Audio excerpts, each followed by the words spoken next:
但绝不承诺放弃使用武力，保留采取一切必要措施的选项。 Peace in the Taiwan Strait is essential to global stability and economic continuity.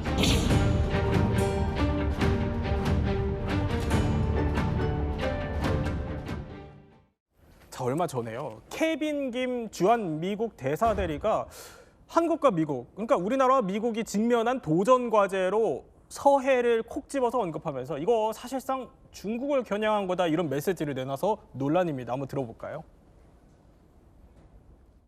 특히 최근 서해에서 일어나고 있는 일을 보면 잘 알 수가 있습니다. 그렇기 때문에 트럼프 대통령과 이재명 대통령이 한미 동맹을 현대화하고 한국의 국방비를 증액하고 새로운 능력, 특히 핵 추진 잠수함과 같은 새로운 능력을 도입을 하기로 하고. 자, 어제 나온 발언인데 곧바로 그날 오후에 주한 중국 대사관에서 반응을 냈어요. 예, 케빈 김 대사 대리가 한국과 미국 사이에 의원연맹이 있거든요. 거기서 주최한 포럼에서 한 기조연설 속에서 저런 얘기를 했습니다. 그래서 서해를 봐라. 그 말만 했어요. 네. 그러니까 서해에서 무슨 일이 있습니까? 소위 말하는 잠정조치수역, PMG라고 하는 곳에 지금 중국이 불법 구조물을 설치를 했잖아요. 네. 그러니까 이런 것들 때문에 결국 트럼프 대통령이 한국의 원잠 건설에 동의해 준 거다. 이런 얘기거든요. 그리고 또 얼마 전에는 미국의 해군 참모총장이 거제 조선소를 방문했습니다. 그래서 한국의 원잠을 갖게 되는 것은 결국은 중국을 억제하는 데 사용될 것이다. 이렇게 얘기를 했단 말이죠. 그러다 보니까 지금 앵커님께서 말씀하신 것처럼 당장은 이제 중국에서 반응이 나왔죠. 네. 물론 이제 중국 외교부에서 나온 건 아니고요. 주한 중국 대사관의 그 대변인 명의의 입장문을 발표를 했는데요. 이거군요. 그 입장문에서 지금 얘기하는 것이 지금 미국 측이 이간질하거나 시비를 걸지 마라. 이제 이런 식으로 얘기를 한 거죠. 자, 그런데 이게 단순한 좀 미국 측의 외교적 발언이라고 좀 보기는 어려울 수도 있는 게 이제는 이 한반도에서의 관점 자체를 바꾸려는 미국의 움직임이 보입니다. 자, 바로 저희 뒤에 이 지도 하나 띄워드릴 텐데요. 이 지도 지금 가운데 우리나라가 있는데 뒤집혀져 있습니다. 이게 최근에 주한미군 홈페이지에 올라온 지도인데 이걸 좀 자세히 봐야 됩니다. 이게 우리가 알고 있는 지도의 모습과 달라요, 김대현 의원. 맞습니다. 아까 아마 시청자분들도 굉장히 보시면서 왜 지도가 뒤집혀 있지? 그렇죠. 라고 생각을 많이 하실 것 같아요. 예. 그래서 저도 사실 이제 주한미군 홈페이지에서 이 사진을 보면서 이 그림을 보면서 굉장히 놀랐거든요. 근데 지금 이제 제이비어 브런슨 주한미군 사령관은 기회가 있을 때마다 사실 이 지도와 관련된 언급들을 많이 했습니다. 그래요. 잘 보면 중심축이 지금 평택 험프리 기지를 삼고 있죠. 네. 그리고 중요한 동맹국인 일본과 필리핀까지 연결이 돼 있습니다. 그러니까 어떻게 보면 지금 이제 주한미군 입장에서 봤을 땐 이렇게 한국이 대중국 전선에 있어서 최전방에 있지만 어떻게 보면 전략적으로 유리한 위치에 있다. 중국과 가깝다. 그리고 뭐 이제 그림상으로 지금 표현이 되어 있지만 베이징과 중요한 이렇게 거리들을 킬로미터로 이렇게 해놨어요. 그 정도로 주한미군의 중요성에 대해서 좀 강조를 한 거 아닌가 이렇게 보여집니다. 그래서 일각에서는 이런 얘기도 합니다. 지금은 좀 잠잠해졌지만 주한미군 감축 얘기가 몇 번 나왔었잖아요. 그래서 그런 것 때문에 오히려 이렇게 주한미군을 좀 부각시키려는 거 아니냐라는 그런 의도로 좀 이런 지도를 올린 게 아니냐라는 분석도 나오고 있습니다. 자, 근데 보면은 저 지도에 한반도가 뒤집혀져 있고 그 밑에 중국이 있으니까 한반도가 중국을 견제하는 가장 중요한 거점이 될 수 있다 이런 얘기 같아요. 근데 이 얘기가 나온 이유는 결국에 중국 계속해서 대만을 건드리고 있기 때문 이렇게 봐야 되겠죠? 예, 뭐 그것도 이제 하나의 이유가 될 텐데요. 지금 우리 김대희 의원께서 말씀을 참 잘하셨는데 저 지도가 마침 이번에 이제 뭐 나와서 처음 나온 것 같지만 그렇지 않습니다. 지난 8월 달에도 저기 브런슨 사령관이 이 지도를 한번 언급을 한 적이 있거든요. 그래서 저 지도는 브런슨 사령관이 수시로 이용하고 있는 그런 지도 중에 하나다라고 하는 거고요. 저 지도를 유심히 보면은 뒤집혀 있는 건데 북쪽 위로 가 있는 것이 아니고 동쪽 위로 가 있는 거거든요. 그래서 저걸 보면 우리 한반도가 어디에 가 있습니까? 원래 전통적인 지도를 보면은 우리 한반도 또는 한국은 주변부에 가 있거든요. 그런데 저 지도를 보면 한국이 어디 가 있습니까? 중심에 가 있어요. 그게 첫 번째. 번째고요. 두 번째는 거기 이제 아까 평택을 중심으로 해가지고 쭉 이제 거리를 나열했다라고 부르는데 그 말의 의미는 중국과 러시아를 견제할 수 있는 핵심적인 위치에 지금 주한미군이 존재하고 있다라고 하는 거, 그것을 이제 강조했다라고 보고요.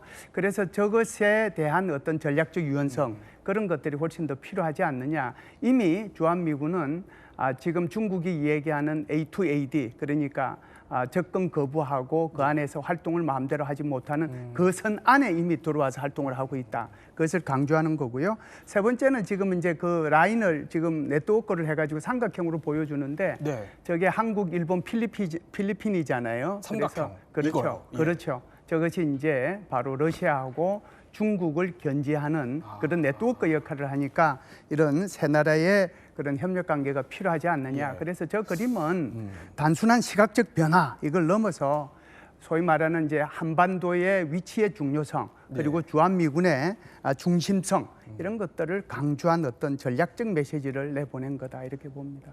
실제로 제가 앞에서도 잠깐 짚었지만 중국이 대만을 향한 그 위력 시위는요. 갈수록 그 강도가 거세지고 있습니다. 자, 그래서 미 의회 자문기구에서 중국이 대만을 이때 침공할 수 있다라면서 연도를 콕 집어서 발표했어요.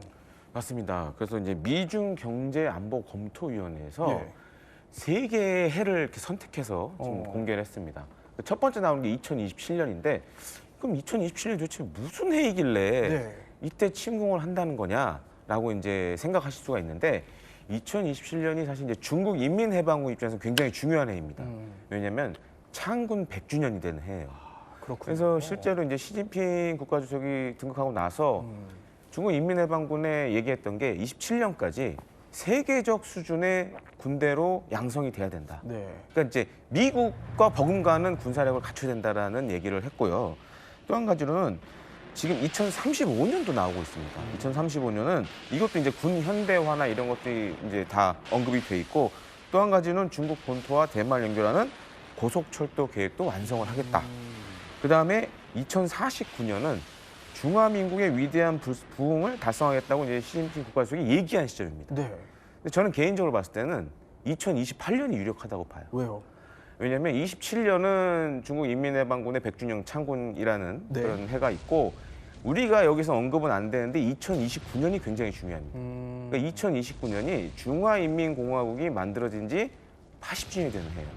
그렇군요. 그러면 전쟁을 벌인다라고 봤을 때 한 1년 정도 기간으로 삼으면 29년도에 대만을 접수해서 뭐 이건 가상입니다만 접수해서 거기서 국경적 행사를 한다라는 시나리오로 연결해 볼 수가 있는 거죠.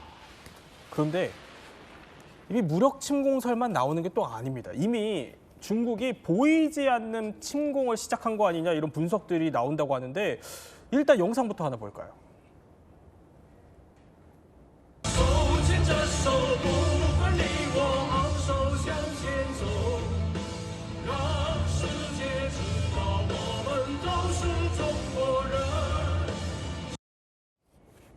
최 교수님 저거 유덕화 아닙니까? 근데 저게 왜요?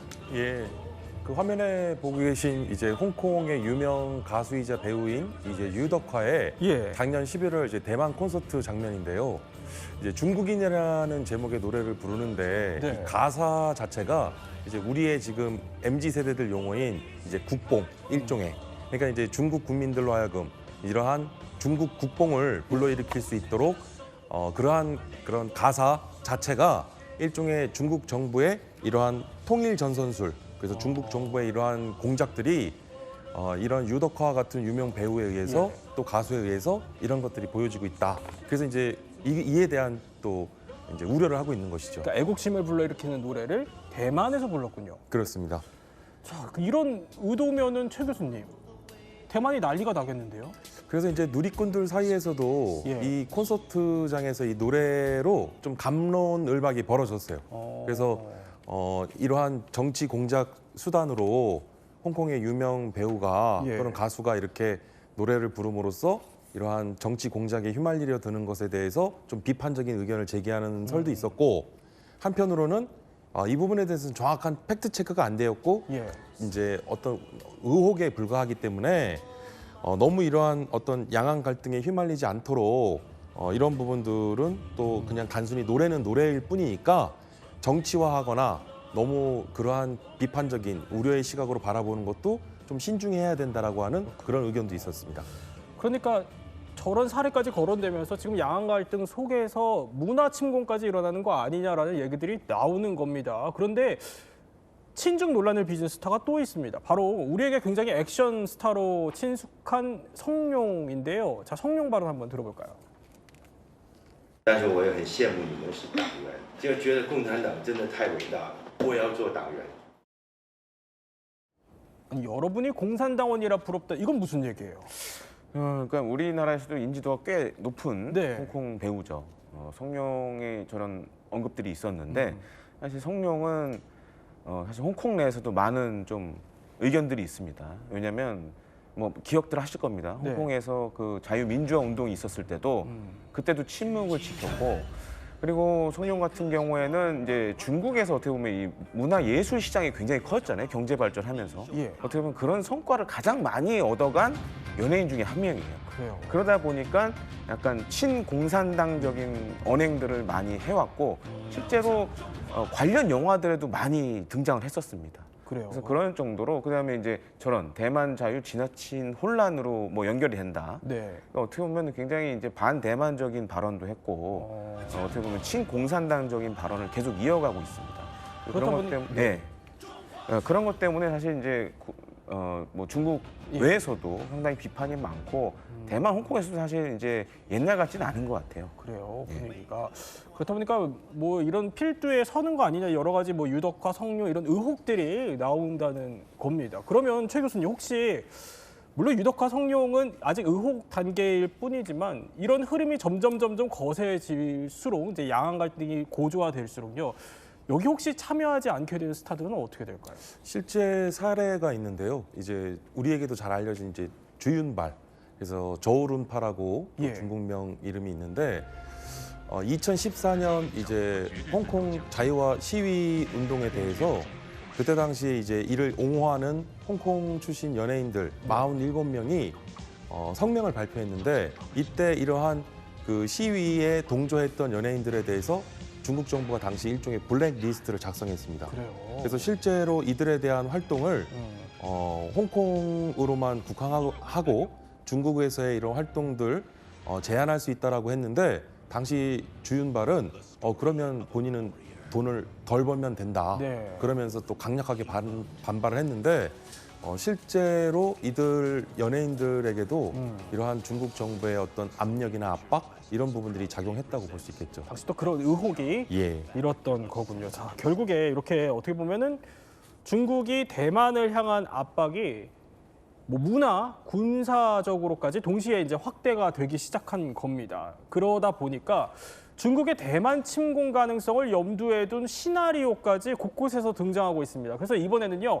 각국이 내놓은 대만 침공 시나리오를 통해서 실제 중국의 대만 침공 가능성이 얼마나 되는지 한번 따져보려고 합니다. 그러니까 우리도 주변국이기 때문에 이제 만일의 사태를 대비해보자라는 차원에서 짚어본다는 점 설명드리겠습니다. 첫 번째 시나리오 하나 보여드릴 텐데 일단 미국의 싱크탱크가 발표한 시나리오라고요? 이건 뭡니까? 예, 저게 이제 미국의 국제전략문제연구소, 그러니까 CSIS라고 그러는데 이게 이제 2023년도 1월 달에 이제 보고서를 발표를 했습니다. 보고서 제목이 다음 전쟁의 첫 번째 전투. 그리고 그 부제가 재밌는데요. 중국의 대만 침공에 대한 워게임이라고 하는 겁니다. 그래서 시나리오라고 하는 건데 이것은 2026년도에 중국이 대만을 침공하는 시나리오를 가정해가지고 24개의 그런 워게임 시나리오를 분석을 한 거거든요. 24개. 저 분석의 이제 핵심은 두 가지예요. 하나는 과연 이렇게 중국이 대만을 침공했을 때 성공 가능성이 있는가라고 하는 거고요. 두 번째는 양측이 그러면 어느 정도의 대가를 치르겠는가 그 두 가지를 가지고 핵심을 두고 이걸 분석을 했다 이렇게 봅니다. 자, 이 보고서에 이제 개요를 설명해 주셨으면은 본격적으로 그게 어떤 내용이 담겨 있는지 한번 살펴봐야 될 것 같아요. 예, 그렇습니다. 그래서 지금 이제 시나리오를 저희가 몇 가지 소개를 해드리려고 그러는데 이거군요. 우선 영상을 보시면 이제 중국이 공격을 시작합니다. 중국 같은 경우에 한 1000여 발의 탄도미사일과 순항미사일을 이용해서 아마 이제 개전 첫날 그게 아마 D-Day H아워 때 대만의 중요한 군사 시설을 먼저 선제 타격할 가능성이 굉장히 높고요. 그다음에 이제 상륙을 준비하겠죠. 실제로 그리고 또 한 가지로는 혹시 있을지 모를 미국의 군사 개입에 대비해서 네. 중국이 갖고 있는 탄도미사일이나 순항미사일을 이용해서 괌이라든가 일본 오키나와에 있는 주일미군 기지나 미 태평양에 있는 미국의 군사력을 상대로 또 사전에 공격을 시작할 수가 있습니다. 그렇게 되면 미국이 개입하는데 어려움을 겪겠죠. 그다음에 이제 본격적인 대만 포위를 진행하면서 네. 보통 이제 대만을 침공할 수 있는 수단은 한 3가지가 있습니다. 네. 첫 번째로는 이제 상륙 작전이 있고 두 번째로는 이제 공수부대를 투입하는 거. 이제 중국에서 이제 공장군이라고 하는데 이걸 투입하는 방법이 있고 또 한 가지 세 번째로는 헬기를 타고 공중 강습을 하는 게 있습니다. 헬기 타고 내리는 거. 그렇죠. 이 3가지 방법으로 이제 대만에 대한 본격적인 작전을 이제 지상군 투입하는 네. 작전을 벌일 걸로 이렇게 좀 예상이 됩니다. 근데 미 CSIS의 이제 시뮬레이션 보고서라는 거예요. 예.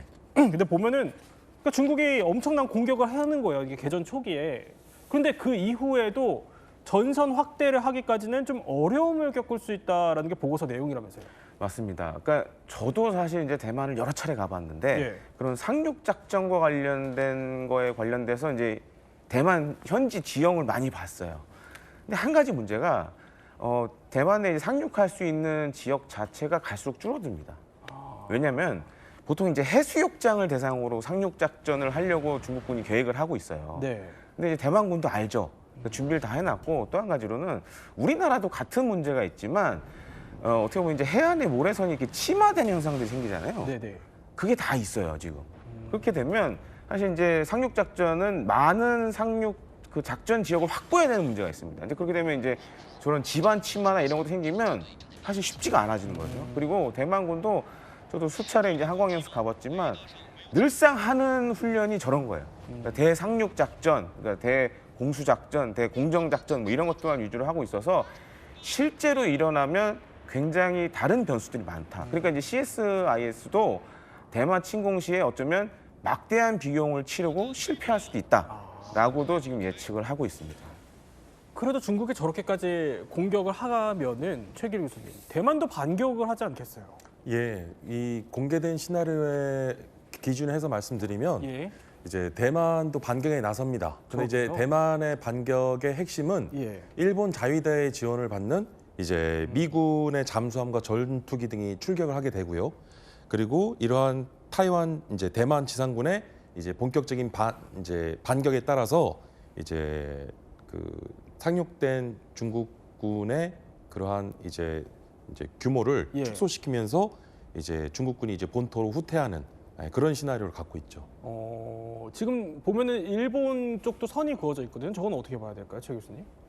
예, 그러니까 이제 주일 미군의 역할 그리고 이제 이제 장사정화 그리고 이제 미술과 같은 미사일과 같은 그러한 다양한 화력 지원 등을 통해서 그러한 그 공격이 전개될 것으로 예상이 되고 있습니다. 자, 이게 어쨌든 CSIS의 보고서에 제시된 기본 시나리오를 바탕으로 저희가 한번 재구성을 해본 거고요. 그런데 이 시나리오에서의 전제 조건이라는 게 있다면서요?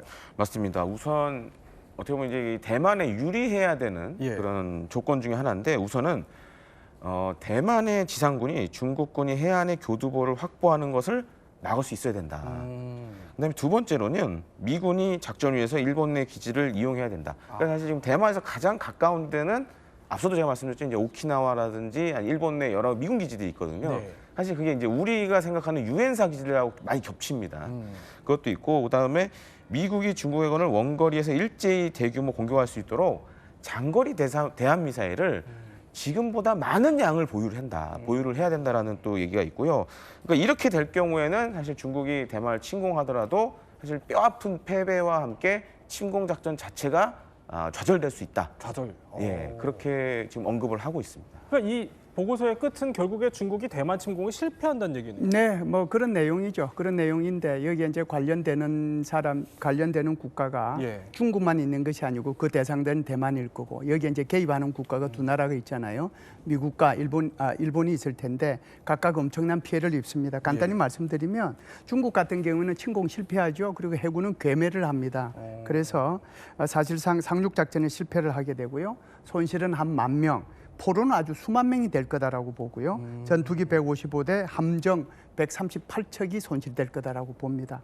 미국하고 일본은 승리는 하긴 하는데요. 네. 우리가 흔히 이제 이게 그 승리는 하긴 하는데 남은 게 아무것도 없는 승리. 그건 이제 피로서의 승리라고 얘기하거든요. 그래서 피로서의 승리밖에 안 될 것이다. 그래서 미군 같은 경우에도 3,200명 전사하고 이제 항공모함 2척, 수상함 10척에서 20척, 전투기 수백 대가 손실을 볼 거다. 일본도 사실상 전투기 100대, 전함 26척 정도가 손실을 볼 거고 가장 아마 피해를 많이 볼 당사자는 아무래도 대만이 되겠죠. 예. 대만 같은 경우에는 병력 손실이 한 3,500명, 군함이 26척, 그리고 국가는 기능이 마비될 정도로 아주 그래요. 폐해로 이루어질 거다 이렇게 보는 거죠. 그런데 그러니까 이건 CSIS 보고서인 거고. 네네. 최 교수님, 최근에 얼마 전에 월스트리트 저널에서 보도를 한 게 이 시나리오, 이런 침공 시나리오보다 조금 더 위협적이다라고 해야 될까요? 그런 시나리오가 나왔다면서요? 그렇습니다. 이제 미국 월스트리트 저널에서 공개를 했는데요. 예. 이제 중국이 대만에 대한 침공에 있어 봉쇄에 대한 준비를 모두 마쳤다. 봉쇄. 이러한 가정에 의해서 네. 또 시나리오를 발표하게 됩니다. 그래서 지금 현재 공개된 월스트리트 저널의 그 내용은 전체 이제 5단계의 절차로 구성이 되는데요. 이러한 그 공습, 그리고 포위망 구축, 그리고 중국 해경의 공백 메우기, 그리고 외부와 분리, 그리고 마지막 사이버 고립화를 통해서 이 5단계의 그러한 그 봉쇄를 시행할 것으로 그렇게 예상을 하고 있고 예. 이러한 봉쇄에 대한 전략은 이제 시진핑 주석의 가장 강력한 이제 군사적 옵션으로 타이완 섬을 포위해 세계와 단절시킴으로써 네. 결국 항복을 유도하기 위한 그런 목적이다라고 그렇게 밝히고 있습니다. 그러니까 아까 그래픽에서 나왔던 것처럼 군함들이 이제 이렇게 봉쇄를 한다 이런 건데 이 봉쇄 전략이 그럼 왜 더 위협적인 겁니까? 이제 지금 대만의 위치를 한번 보시죠. 예. 대만 같은 경우에는 저기로 이제 어떻게 보면은 대만의 에너지 거의 98%를 외부에서 이제 수입을 해야 되는 거거든요. 네. 식량도 작업 자족이 안 되니까 수입을 해야 되는데 그걸 다 봉쇄해 버리면 어떻게 되겠어요? 아무것도 이제 안 되는 거죠. 그게 첫 번째고요. 두 번째는 대만 그러면은 대만에 국부로 이렇게 섬기고 있는 기업이 하나 있는데 그게 바로 TSMC 네. 시스템 반도체 공장이잖아요. 여기가 아마 피해를 입게 되면은 그게 전체적으로 전 세계의 이런 반도체를 사용하는 모든 분야의 그런 첨단 첨단 물품들이 다 마비가 되는데 그 정도 되면은 그게 한 4조 달러 정도의 피해가 있을 거라고 봐요. 그런데 만일에 저게 이제 결국은 시간과 압박을 통해서 네. 굴복을 받아내겠다는 거잖아요. 그렇게 되면 군사적인 이런 희생을 중국으로 봐서는 크게 치르지 않으면서도 압박을 통해 가지고 경제적이고 정치적인 보복을 하면 거기서 승리할 수 있지 않느냐 이렇게 보는데 이것은 이제 남북 전쟁 때 사용했던 아나콘다 작전 이거하고 굉장히 비슷하다 이렇게 볼 수가 있죠. 그렇다 보니까 저렇게 대만의 국방 전문가가 이게 에너지와 곡물 수입을 완전 차단해서 사기를 꺾는 일종의 아나콘다 작전과 유사하다라는 겁니다. 자, 그러니까 김 대표님, 이 아나콘다 작전이 뭔데요? 그러니까 우리가 아나콘다가 큰 뱀이죠. 네. 근데 이 뱀 같은 경우에는 좀 독특합니다. 그러니까 먹이를 잡을 때 돌돌 자기의 신체를 이용해서 말아서 그걸 집어삼키죠. 그러니까 대만은 어떻게 보면 지금 이제 자막은 나오고 있지만 직접 교전은 안 하지만 숨통을 계속 쪼여오는 거죠. 그래서 사실 지금 이 중국의 대만 압박 전술 중에 하나가 이 아나콘다 전략이 지금 상시적으로 일어나고 있어요. 그러니까 물론 우리가 앞서 살펴본 거는 이제 어떻게 보면 이제 그게 심해지면 전쟁까지 갈 수 있는 거고 지금도 요 며칠 사이에도 계속 중국군의 함정이라든가 항공기들이 대만 주위에서 계속 군사 훈련을 하고 있습니다. 활동들을 하고 있고. 그리고 이 아나콘다 전략 같은 경우에는 저 실선을 뱀으로 비유한 거군요. 그렇죠. 저기에 이제 중국 해군의 함정, 해경 함정들, 그다음에 항공기 이런 것들이 수시로 지금도 출몰을 하고 있습니다. 그리고 이제 대만에서 가장 중요한 몇 가지 해협이 있습니다. 그러니까 일본 쪽에 보면 이제 미야코 해협이라고 있고 필리핀 쪽으로 이제 바시 해협이라고 있는데 이 두 곳을 사실 이제 중국군이 막아버리면 대만은 사실 경제적으로 어마어마한 타격을 받을 수가 있는 거죠. 그러면은 이게 중국의 대만 포위 전략에 적용이 돼서 소위 중국의 대만 포위 아나콘다 전략으로 승화하게 되면 이게 어떤 전략으로 이어지죠? 그러니까 첫 번째로는 이렇게 고립을 시켜서 백기투항을 만들게 할 수도 있는 거죠. 그렇게 되면 이제 대만 내부에서 불만들이 터져 나오겠죠. 그리고 이제 대만 정치 체계도 굉장히 극과 극으로 나뉩니다. 그러니까 친중적인 부분도 있고 대만 독립적인 부분도 있는데 지금 영상에 나오듯이 그러니까 중국 해군의 항공모함들 뭐 얼마 전에 전력화에 들어간 후젠함이나 지금 자막에 나오는 스촨함 같이 이런 소형의 경항모든가 아니면 대형 항모들을 이용해서 대만 주위를 이렇게 계속 압박을 하는 거예요.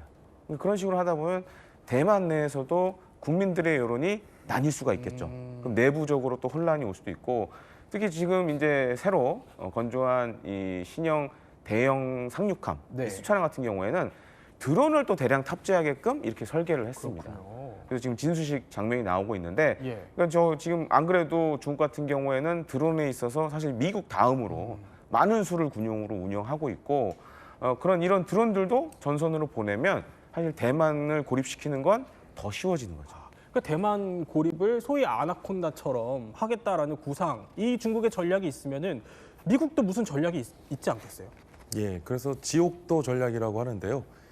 헬스케이프 전략이라고 합니다. 그래서 이 지옥도 전략의 핵심은 중국의 대만 해협에 대한 봉쇄에 대응하기 위해서 미군이 무인의 이제 다양한 그 무인 전력들을 배치하게 되는데, 여기에는 무인 수상정 그리고 무인 잠수정 이외에도 드론 등과 같은 이러한 무인 전력들로 대만 해협 일대를 덮는다. 이러한 전략을 우리가 이제 지옥도 전략이라고 하죠. 그러니까 이제 지옥도 전략을 펼치는 데 있어서 사실상 가장 중요한 게 이제 결국 물량 공세인데, 근데 이러한 방식으로 한다는 거군요. 무인기를 띄워서. 이러한 지옥도 전략의 이러한 무인 전력을 얼마만큼 이제 공급이 원활하게 이루어질 수 있겠느냐. 왜냐하면 중국은 지금 DJI나 중국이 이제 이러한 무인 전력들을 대표하는 드론 같은 경우에는 전 세계 마켓시어의 한 75%를 점유하고 있단 말이죠. 그러니까 이제 이런 부분들을 보자면 미국이 내세우고자 하는 이런 지옥도 전략이 제대로 먹혀들 것이냐, 이런 것은 조금 의구심이 들긴 합니다. 그런데 지금 저희가 이제 그 기반으로 한번 AI로 생성된 이미지를 보여드리는데, 저렇게 어마무시한 무인 전력들이 이제 대만으로 향한다는 겁니다. 그런데 이게 1000대도 부족하다, 이런 얘기들도 나오더라고요. 그렇습니다. 그러니까 원래는 이제 미국도 중국의 군사력 부상에 대한 부분을 염두에 두고 2023년 8월 이미 리플리케이터 전략이라는 걸 발표를 해요. 이 리플리케이터 전략은 대중국 봉쇄 전략이자 제4차 상세 전략인데, 이 핵심은 이제 영어 단어의 이제 리플리케이트가 복제하다 또는 복사하다는 뜻인데, 이러한 대량의 소모성 무인 전력들을 전선에 배치함으로써 이제 중국의 군사력을 좀 막아보겠다라는 건데, 여기에서 나온 개념 중에 하나가 이제 또 네비시 고스트라는 개념이 있습니다. 그래서 이제 이게 일종의 유령 함대가 되죠. 그래서 방금 말씀드렸던 대만 해협 일대를 봉쇄하는 그런 무인 수상정이나 잠수정, 드론 등이 해당되겠습니다. 자, 이렇게 만일의 사태를 대비하기 위해서 우리가 미국과 중국이 갖고 있는 대만 침공에 대응하는 이제 시나리오들을 한번 저희가 살펴봤습니다. 자, 우리 뒤에 아까 오프닝에서 봤던 뒤집어진 한반도 지도가 다시 나왔습니다. 이렇게 양안 갈등이 심화되고 있는 상황 속에서 굉장히 전략적인 위치에 우리가 있다라고 미국이 공개한 거예요. 자, 앞으로 우리는 어떻게 대응해야 되겠습니까? 중국이 대만 침공할 때 CSIS의 거기 시나리오를 보면, 거기에 이제 괌에 대해서 미사일을 때리고 오키나와에 대해서는 미사일을 때리는 게 있지만 주한미군에 대해서는 때리는 게 없잖아요. 실제로 이제 중국이 대만을 침공할 때 주한미군을 그대로 둘까요? 이게 이제 우리가 고민해야 될 부분이라고 저는 생각을 해요. 그러니까 중국이 대만을 때릴 때 주한미군이 움직이지 못하도록, 또는 미국이 일본, 한국, 대만 이렇게 이제 소위 말해서 그 주의력이 분산될 수 있도록 이렇게 하기 위해서 김정은으로 하여금, 북한으로 하여금 한국을 침략하도록 할 수도 있고, 또 북한 스스로가 판단해서 이 기회를 이용해서 무력 통일을 해야 되겠다라고 생각할 수도 있거든요. 그러면은 한국이 저런 유사시에 한국이 해야 될 제일 중요한 일은 북한의 위협에 대해서 우리가 대응을 잘해주도록 준비를 철저히 하는 것이, 그게 우리가 해야 될 몫이다라고 하는 것을 끊임없이 이제 우리가 미국한테 설득할 필요가 있다는 것을 첫 번째로 얘기하고요. 두 번째는 이제 평상시 문제잖아요. 평상시 문제는 아무래도 이제 한미동맹을 강화해 나가면서 한미동맹 자체가 우리 외교의 근간이기 때문에 그렇고요. 두 번째는 결국은 이제 중국도 우리가 관리해 나가야죠. 경제적으로 굉장히 중요한 국가이기 때문에. 그러면서도 이제 우리 동남아시아 국가들하고 아시안과의 관계를 확대해 나가는 다자 협력을 이렇게 더 강화해 나가는 그런 차원으로 우리의 국익이 이렇게 남을 수 있도록 노력해 나가야 되지 않겠느냐 생각합니다. 네, 세 분과 함께 중국의 또 대만 침공 시나리오에 대해서 몰랐던 이야기 살펴봤습니다.